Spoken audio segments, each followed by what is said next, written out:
An unprecedented field of more than 20 candidates, plus shifting rules for the Iowa caucuses, creates an uncertain world for political pollsters. We sit down with Iowa's Ann Selzer on this edition of Iowa Press. Funding for Iowa Press was provided by Friends, the Iowa Public Television Foundation, the Associated General Contractors of Iowa, the public's partner in building Iowa's highway, bridge, and municipal utility infrastructure. I'm a dad. I am a mom. I'm a kid. I'm a kid at heart. I'm a banker. I'm an Iowa banker. No matter who you are, there is an Iowa banker who is ready to help you get where you want to go. Iowa Bankers, allowing you to discover the genuine difference of Iowa banks.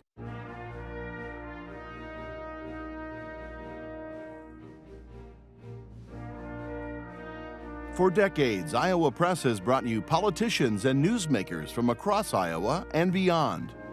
Now celebrating more than 40 years of broadcast excellence on statewide Iowa Public Television. This is the Friday, June 14 edition of Iowa Press. Here is David Yepsen. It's difficult to quantify the shifting landscape of political polling in recent years. Increased mobile phone use, a lower percentage of calls being answered, and plenty of skepticism about polling in the general public. And that's before the 2020 Democratic presidential field grew to more than 20 candidates, and Iowa caucus planners laid out new rules. Well, to sift through the current status of this field is pollster Ann Selzer, and she joins us now at the Iowa Press table. Ann, welcome back. It's always a pleasure to be here, David. Good to see you again. Thank you. Across the table, James Lynch writes for the Gazette in Cedar Rapids, and Kay Henderson is news director for Radio Iowa. And let's walk through the poll, and for the benefit of our viewers, you don't have to take notes at home. We have a graphic to show you these numbers. But it appears there's a top tier. Who is there, and what does that tell us about this race? Well, one of our goals was to see if we could, in fact, segment this field, because it had been a rosy picture for Joe Biden in our last poll, and every other piece of data was good news for Bernie Sanders, and that was it. Then there was the rest of the field. So we now have a legitimate top tier with 4 candidates getting into double digits, and that's Joe Biden again, Bernie Sanders again, but they are joined by Elizabeth Warren and newcomer Pete Buttigieg. And Harris is sort of in the mix? Harris is sort of in the mix, and that's where we embedded some new questions to, again, give us some help. We wanted to take a look, not only traditionally their first choice and second choice, but who are people actively considering? And I'm sure you know, when you're out covering these events, people talk about who's on their list. Mm-hmm. So who are the 7 plus or minus 2 candidates that people are actively considering? And Kamala Harris, who gets 7% as a first choice, I think that number is right, and does better in terms of having good second choice numbers. And when you add in her actively considering, more than half of likely in-person caucus goers say that she's on their list. And that's a very strong showing. So we knew Biden and Sanders had support here heading in based on the previous data. You mentioned Warren and Buttigieg. How significant was their move in terms of history here, in terms of the Iowa poll history? Well, as I said, Joe Biden strong, still the top of the list. What I think is important to understand before we get too far down the road is that underneath the surface, Joe Biden's lead is a bit shaky. That is, we wanted to take a look at enthusiasm for people's first choice candidate, and he had a lower proportion of his supporters describing themselves as extremely enthusiastic than when we put the other 3 of the top tier combined and took a look. It was the difference of 29% for Joe Biden, 43% for the other group. So there's an enthusiasm deficit. Bernie Sanders also has something that we've known to take a look at in terms of strength of support. He's more popular with people who say they will probably attend the caucus rather than definitely attend the caucus. We always kind of look at that other group as, well, maybe they'll attend and maybe not. You don't want stronger support with softer caucus goers. So that's there. Elizabeth Warren's numbers are really quite good. When we look at that footprint, that is first choice, second choice, or actively considering, she's even with Joe Biden. So she makes up for his lead through these other measurements. And then Pete Buttigieg just sort of arrived, and he is got a very strong favorability rating, and that is part of what put him in that top tier. The Democratic National Committee will be hosting debates later this month, and to determine eligibility, they're using polling data to see which candidates will get in. And given how early we are in the process, given the margin of error in some of the polls, is that a fair measuring stick to use to decide who to include in this process? I understand why they want to do it. As a pollster, I don't like it because, you know, the difference between somebody getting slightly less than 1%, so maybe it's 0.4%, and somebody getting 0.6%, you know, there's a lot of error there, and somebody's potential future rests on whether they appear on that debate stage or not, and I don't like to be part of that. Okay. Are there, I mean, is polling valid, though, to say, I mean, if somebody doesn't have 1%, I mean, I think somebody off the street might say, why even waste time on them? And I think what you're saying is that maybe the difference between 1% and less than 1% is pretty minute. Well, it's a very low bar, for one. What I'm happy about is they added some other measures. So you had to have a fundraising minimum. You had to have some other things. The Iowa poll also looks at whether you've visited Iowa. You know, I think it's proper for there to be parameters so that they're not flooded with people who just want to be on the debate stage. The last time it was polls alone, which, I have just an innate discomfort for taking that tack. But there's got to be some way, when you have this many candidates, to say, well, who are the people who have a legitimate chance and are taking it seriously? And despite all the criticisms of polls, this one struck me as being a good one because you had all the candidates, and the race has been going on for a while. You also made adjustments in their methodology for this virtual caucus where people are going to participate. So is it fair to participate by remote computer phone? Is it fair to say this is a good baseline poll for what is about to come in the next few months? Well, that's exactly what we set out to do, David, which is as soon as we read the rules, and they're not yet final, but the state party seems confident that this is the way they're going to go forward. I and the poll committee and our partners at CNN put all of our heads together because I didn't want to be the only one worrying about this, because it is a significant wrinkle in the way things are going to go. And I wanted an early gauge of what it was going to be like on our last poll. So when we're not going to have very much time between when we finish interviewing and when we're releasing data, and to see, well, what is this virtual caucus? How many people think that that would be the way they would want to participate? So we answered some questions, and we certainly had a good trial heat, if you will, trial run of how that's going to go. Right. I want to go back to Joe Biden. How firm is his quote-unquote lead?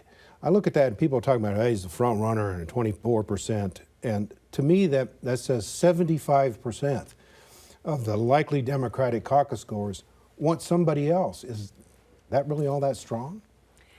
Well, I think that's my takeaway, is that while Joe Biden is nominally the front runner, if I were looking at the full details of this poll, I would be concerned that he's got a lot of shoring up to do with Iowa likely caucus goers. If you look at some of the past Iowa polls that have been taken at about this time of the cycle, I believe John Edwards was in the lead in 2007. He wound up finishing second. Scott Walker on the Republican side was leading at this point in 2015, and by September he wasn't even a candidate. What sort of pile of grains of salt should we be using when we look at these numbers? given the fluidity that we see in Iowa historically? Well, Kay, as you well know, these candidates are about to spend many, many weeks and months and millions of dollars to change these numbers. So, as I commonly say when people say, well, do you expect these numbers to hold? If I expected these numbers to hold, I would stop polling. The whole idea of a race is that there are things that change with it. We want to take a measurement and see where things are now. Many things have happened since our March poll, and this poll reflects significant changes. But imagine trying to cover this field of candidates without a poll that would guide you into who's getting traction and who's not. And that's one of the other aims that we had for this poll, was to really kind of show who is the bottom of this list, who is failing to get any sort of recognition still. Have you ever polled and had a candidate get 0 before? Bill de Blasio and the mayor of a Florida community got 0. Literally zero. Literally people 0 saying. people. But here's the thing. They have almost 24 options here. There's only 100 percentage points to go around. So it's hard in that big a field. It's realistic for people to get literally 0. James? So is this really a 4-person race, not a 24-person race? When you look at it, I mean, you talked about the top tier of candidates and who's at the bottom. So should we be ignoring 20 of these people? Well, I think the 4 we've talked about, plus I think you have to take a look at Kamala Harris, again, because of the size of her footprint matching Joe Biden's. That's an accomplishment. It's just not showing up in her first place votes. I think you have to look at both Beto O'Rourke and Cory Booker, and who are the only other candidates where a majority say that they feel favorable toward the candidate. So that's step 1, is for people to know you and like you. So they're poised to be there, and they could be the candidates that came from out of nowhere in previous caucuses. We've had so much experience with candidates starting slow and then having a fast burn at the end. So, but isn't it true that generally the people who are leading in the early stages of the race are still there at the end, and the people at 1%? I mean, has anybody ever risen from 1% to a caucus winner? The first time we polled ahead of 2016, Bernie Sanders got 3%. Okay. And he nearly won on caucus night. It was less than 1 delegate equivalent. So that's my reminder. And that chart is emblazoned in my head that people can come from nowhere. So there's hope for the 1%ers. Yes, let's say it that way. Well said. Or should some of these people be dropping out at this point? Well, another aim of this poll was to see if the likely Iowa caucus goers were satisfied to have this many candidates, or whether there was any sort of wish for some people to drop out. 77% say they wish at least several would drop out, and about 1 in 4 said they wish most would drop out. Now, most is a dozen candidates. So I think there sort of is a wish that the field would start winnowing sooner than it normally does. I want to go back to the list of candidates and talk about Mayor Pete Buttigieg. First openly gay candidate for the presidency would be our first openly gay president. Does that seem to bother the caucus goers? Is it a plus or a minus for him? You know, we asked about a series of traits. Is that more of an advantage or more of a disadvantage? They certainly weren't seeing it as an advantage, and more were seeing it as a disadvantage, but many were saying it doesn't really matter. And I'm going to say something I can't make the link in the data directly, but we had a finding that about 2 in 3 say it's more important to them to have a candidate with a strong chance to defeat Donald Trump, more than that they share their stands on particular issues. So that says electability. But we gave them a set of 7 traits you look for in a candidate. Tell us 1 or 2 that's important, because we figured electability would be the first thing they would say. So we gave them okay, we wanted to see what their second option would be. Electability, in fact, came in fourth. First came in integrity, and second came in intelligence. Third was leadership. And so they want to win, but this is their preferred arsenal, is integrity and intelligence. And, you know, that may be what Pete Buttigieg sort of is exuding, that in a way that other candidates could emulate, perhaps, and in a way that is getting some traction there. What about Biden's age? I mean, is there a conflict here between people who think he is too old and people who are looking for a winner? Right. Well, we took a look again. We asked whether having a candidate who would be over the age of 70 is an advantage or disadvantage, and there were a substantial number who say that's a disadvantage. There was not a single Biden supporter who said it would be an advantage. So you might sort of in theory say, well, they've got the most wisdom, gained from the most experience, that's an advantage. Not one of Biden's supporters was willing to say that. So this is sort of a process question, but as a pollster, how do you poll for 24 options? I mean, how do you keep people on the phone long enough to run through that list of candidates? Do they hang up before you get halfway through, or? You know, we have a special relationship here between the Iowa poll and caucus goers. And so once they're willing to participate in the poll, we do not get significant drop-offs. Mm-hmm. We do introduce all of the candidates through what we call the feeling thermometer, rate your feelings toward each of these candidates. And then we give them the first choice and the second choice, and then we go through again to ask them about whether they're actively considering. That's, you know, 2/3 of the poll. And so we were able this time, because we weren't polling on the Republican side, to devote some resources to getting more questions. But keep in mind, these people are interested in what's going on and what other people think. And so when you've got a population invested in learning what we're asking about, they tend to hang in there. Does that skew the results, that they are so interested and they're willing to hang in there, that might not be reflective of all Iowa Democrats? We don't mean this to be reflective of all Iowa Democrats. We mean it to be reflective of the people who are going to show up on caucus night. Mm-hmm. And so we have a screening procedure that qualifies them as that. And there will be things that change the shape of the race, and so some people who thought they were going to go won't, and some people who didn't think they were going to go will, and hopefully we've laid down this benchmark now to track that and see changes in that going forward.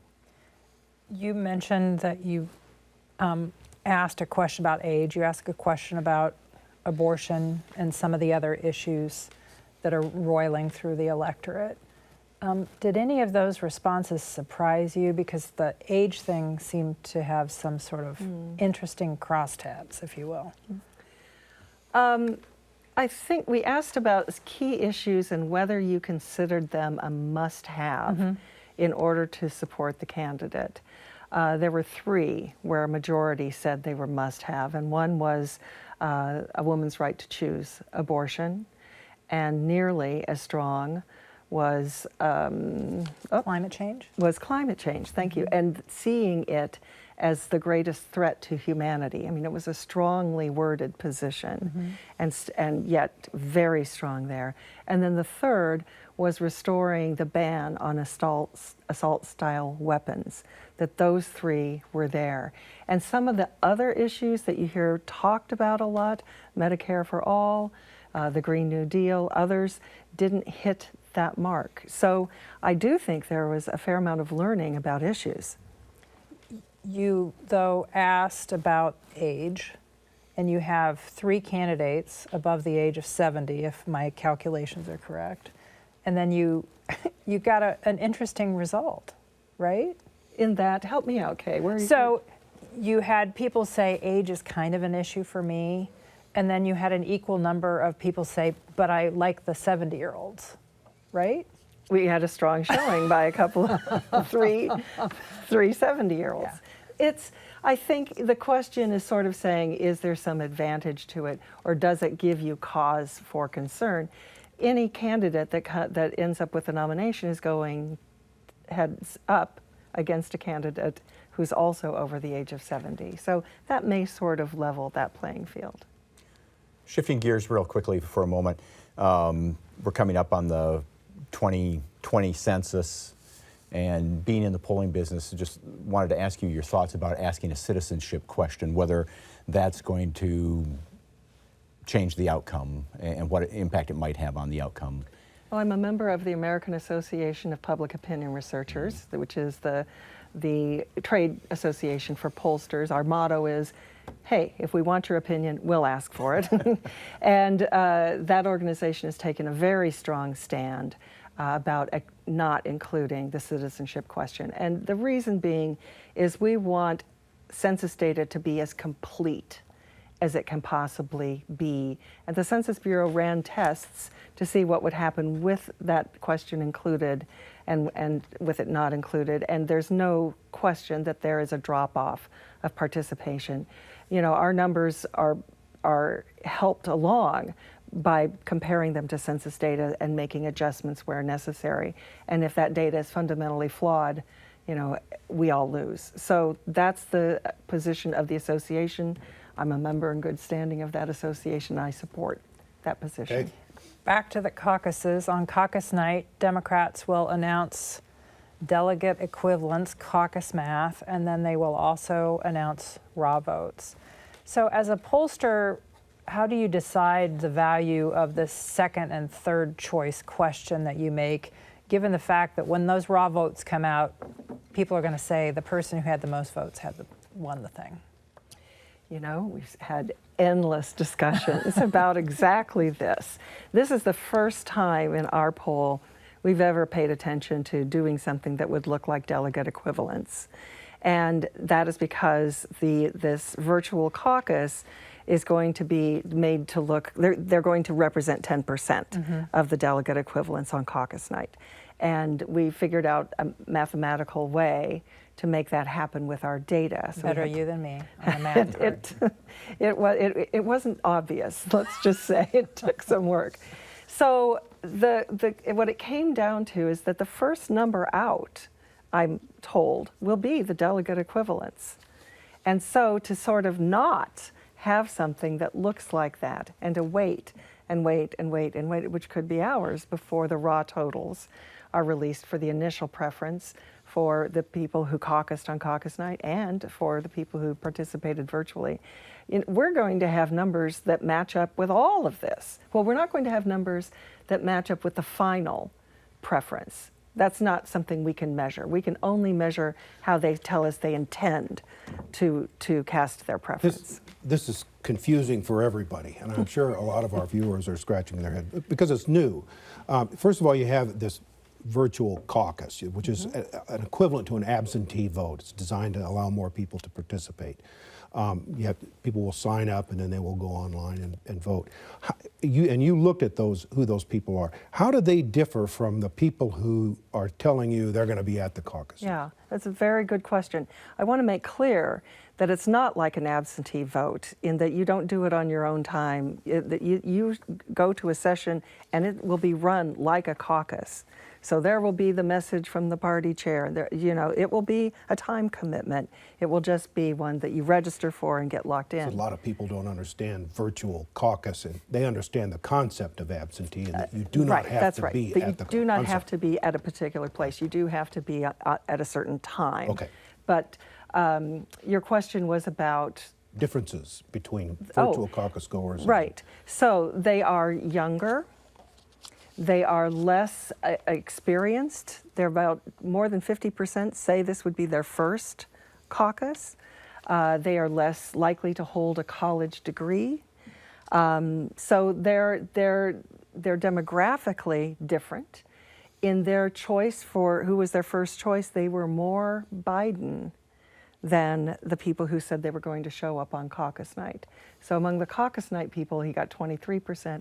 The virtual people, it was 33%. Now they only count for 10%, so when we married them together, that turned into the 24% that we mentioned before. Is releasing this raw body count, which is the initial preferences of everybody as they walk in, which has not been done before, is the party running the risk of really causing confusion here? Because, first of all, people don't understand it. But secondly, if they release what are the estimates of how many delegates a candidate won, the delegate equivalents, and then come back later and show a different set of numbers in that raw body count, is that going to damage the caucuses? Well, I think it's something that that is for them to worry about. It is, I think, possible that there will be many people claiming bragging rights to having won the Iowa caucus, but using a different number. So because of all of the ways that they're going to be reporting it out. We've got less than 30 seconds. How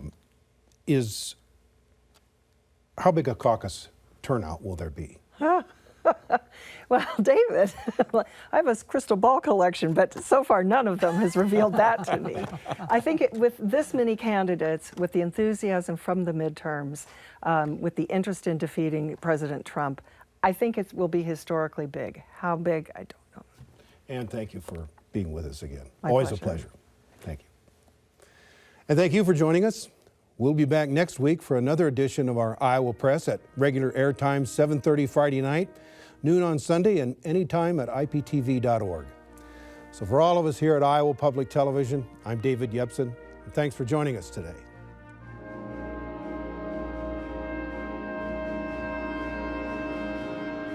Funding for Iowa Press was provided by Friends, the Iowa Public Television Foundation, the Associated General Contractors of Iowa, the public's partner in building Iowa's highway, bridge, and municipal utility infrastructure.